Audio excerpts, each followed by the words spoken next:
ఎవరు చెప్పిండ్రు? Rambabu press meet విననట్టు ఉన్నాడు. మొత్తం విను ఒకసారి మళ్ళీ. నేను ఇంతకుముందు ఏం చెప్పినా?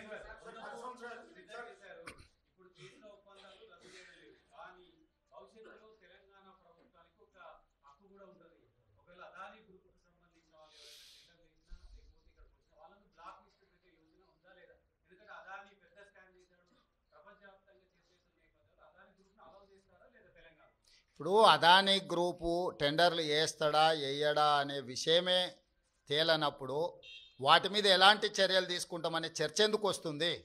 టెండర్లు పిలిచినప్పుడు వాళ్ళు భాగస్వామ్యం చేసినప్పుడు ఆ ప్రభుత్వాన్ని ఇతర ప్రాంతాలలో బ్లాక్ లిస్ట్ ఒకవేళ చేసి ఉంటే ఏ నిబంధనల మేరకు ప్రభుత్వం చర్యలు తీసుకోవాలో ప్రభుత్వం ఆ నిబంధనల మేరకు చర్యలు తీసుకుంటుంది.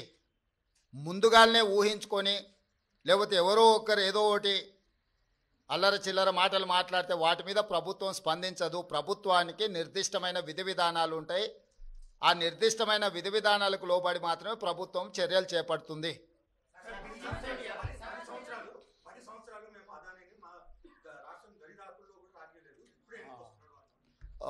ఆ లిస్టు కాగితం ఇక్కడ తీసుకో, ఎన్ని ఇటు.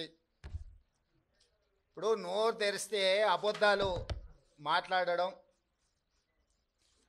ఇది అదాని పక్కలు ఉన్నాయని ఎవరు? ఈయన పేరు గుర్తుపడతావా? ఏం పేరు ఈయన పేరు?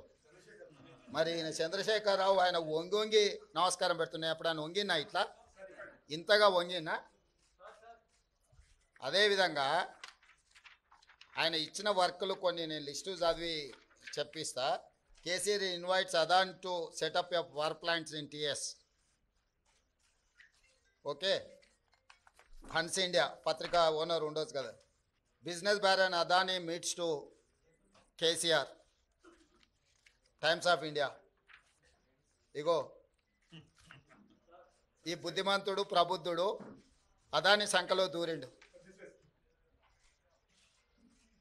ఈ సిగ్గులేనోడు అదాని గురించి నా గురించి మాట్లాడతాడు. అట్లనే ఒక లిస్ట్ ఉంటుంది కదా, వేరే పేపర్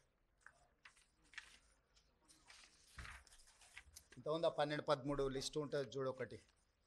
నేను ఆ లిస్టు చదివి వినిపిస్తాను నీకు.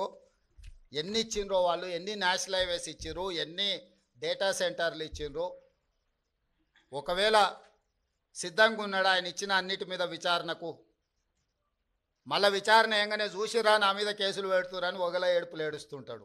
పెట్టూరి జైలుకు పోతానే ఆయన్నే అంటాడు.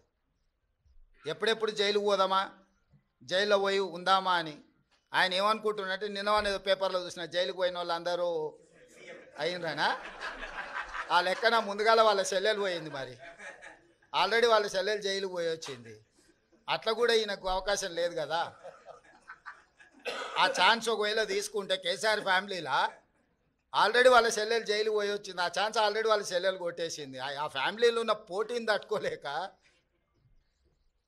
కాబట్టి ఇట్లాంటి చిల్లర ఆలోచనలు మానాలి. 10 ఏళ్ళు మంత్రి చేసినోడు, అమెరికాలో చదువుకొచ్చినోడు, కొంచెమన్నా జ్ఞానంతో కొంచెమన్నా ఆలోచన విజ్డమ్ వాడాలి కదా. ఆ విజ్డమ్ వాడకుండా అన్ని చిల్లర మాటలు మాట్లాడుకుంటా Adani Elbit Systems defence unit at Mamidipalli operational BRS టైంలో ఇచ్చిండ్రు. అదేవిధంగా missile cell manufacturing unit at Mamidipalli under construction BRS ఇచ్చింది. Microsoft data centre at Elikatta BRS ఇచ్చింది.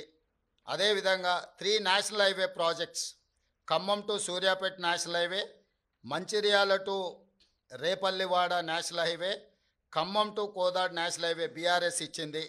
750 kV transmission line project BRS ఇచ్చింది. ఇన్ని ప్రాజెక్టులు బీఆర్ఎస్ ఇచ్చి ఈరోజు same counter drone manufacturing unit at Mamidipalli BRS ఇచ్చింది. ఇన్ని ప్రాజెక్టులు బీఆర్ఎస్ అదానికి ఇచ్చి అదానితో అంటగాగి అదాని దగ్గర కమిషన్లు మెక్కి నేను చేసిన ప్రయత్నం అదాని సిఎస్ఆర్ ఫండ్స్ నుంచి తెలంగాణ నిరుద్యోగ యువకుల కోసం వాళ్ళ భవిష్యత్తును నిర్మించడం కోసం ఆలోచన చేసి యంగ్ ఇండియా స్కిల్స్ యూనివర్సిటీకి లక్షలాది తెలంగాణ నిరుద్యోగ యువకులకు ప్రయోజనం చేకూర్చే విధంగా సిఎస్ఆర్ ఫండ్స్ కింద 100 కోట్లు తీసుకొస్తే అది రాష్ట్రానికి ప్రయోజనం. కేసీఆర్ లాగా అదానీ నుంచి అప్పనంగా నిధులు మా కుటుంబానికి కొట్టేయలే. ఇన్ని ప్రాజెక్టులు ఇచ్చిండు. ఈ ప్రాజెక్టులు అన్ని ఇచ్చినందుకు కేటీఆర్ను ప్రాసిక్యూట్ చేయాలనా? అదానీని కేసీఆరే కలిసిన కేటీఆర్ అనే కాదు. దీనికి ఏం సమాధానం చెప్తాడు? సో ఏది పడితే అది మాట్లాడితే చెల్లుద్ది. ఎన్ని చిల్లర మాటలైనా మాట్లాడతాం. మాకు అధికారం కోల్పోతే మేము సహనం కోల్పోయినామని 2023లో అధికారం కోల్పోయారు.